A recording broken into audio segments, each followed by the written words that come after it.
in the Congo, joy radiates from congregation members when they worship.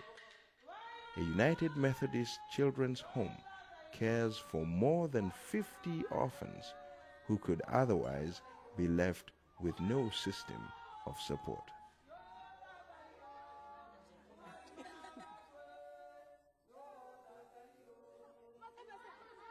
The children sleep inside a dormitory. Mosquito nets, donated by a partner United Methodist Church, are used to prevent the spread of malaria. To provide the children of the orphanage with food, grain is brought in by the truckload. Meals are cooked outside in a shed between two buildings. In addition to receiving basic necessities, the children at the orphanage are given the gift of education. About half a mile away, an old health building has been turned into an elementary school where reading, writing, arithmetic, and more are taught. One dream is to send a child who grows up here to college for a university degree. In many towns, one can stand in one place and see a clinic, a church, a parsonage, and in some cases a school, all of which have been built by the United Methodist Church. During construction, members of the church bring in rocks for the foundation and do all the construction work. The raw materials used to make bricks come from termite hills. Over time, the clay inside the hills becomes well suited to be turned into brick.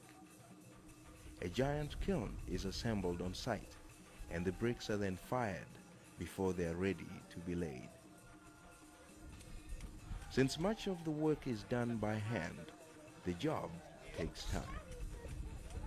When possible, hydroform blocks are used in the place of fired bricks to strengthen the construction. Desks and other materials are built in woodworking shops, and the entire process contributes to the local economy. Because there is no comprehensive federal education program, the United Methodist Church has helped build and operate public schools. Camina University offers students teaching and medical degrees. The campus includes a chapel for worship and an office for administration. Classrooms overlook the Congolese plains. More than 600 students enroll at Camina University. In the southern African country of Zimbabwe, Africa University, another United Methodist related school, enrolls hundreds of students each year, most of whom come from more than 20 African countries, including the Democratic Republic of Congo. As more and more students graduate from these schools and go to work across the continent, the future of Africa will be in their hands. To improve agricultural development, the Kamisamba Farm was created to train women and men to plant and care for crops in both the wet and dry seasons of the year. With facilities that include a classroom, dining room, and lodging, as many as 40 people from all over the region can stay at the farm for months at a time while learning farming techniques. Workers at the farm grow everything from corn to tomatoes to lettuce, as well as a wide variety of other crops. The farm also raises animals. Food grown at the farm is used at the children's home in Camina. Excess crops can be sold to generate income for the project. Likewise, By learning more effective farming practices, local farmers will be able to produce excess crops to sell, which will in turn raise their incomes and improve the economy of the country.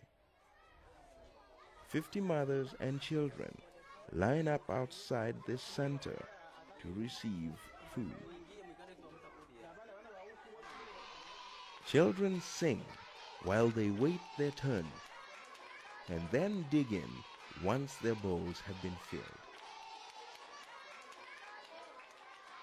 Meals contain corn flour, beans, sugar, salt, milk, and more, depending on what is available.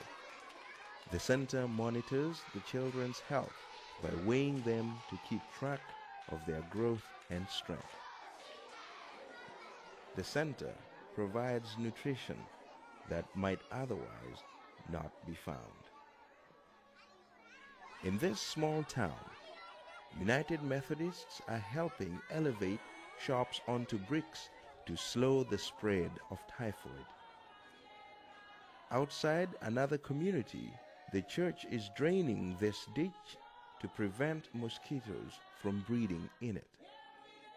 This will decrease the cases of malaria.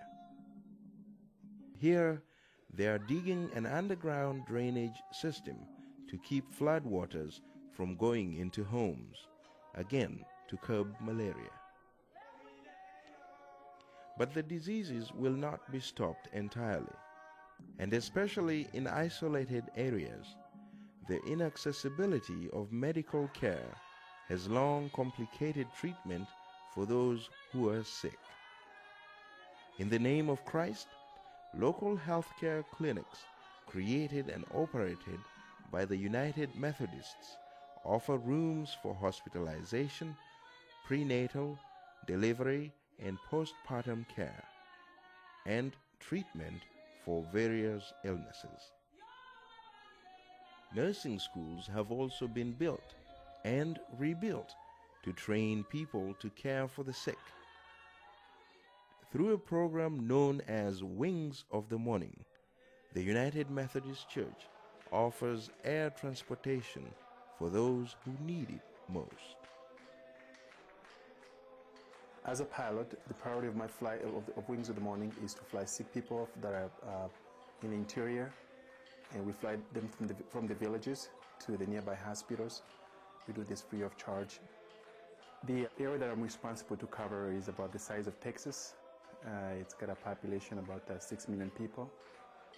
Before each flight, passengers and their luggage are weighed to ensure the load will not be too heavy. The pilot checks over the plane and fuel is pumped in manually. Flights leave early in the morning to beat the turbulence that comes with the Congo heat.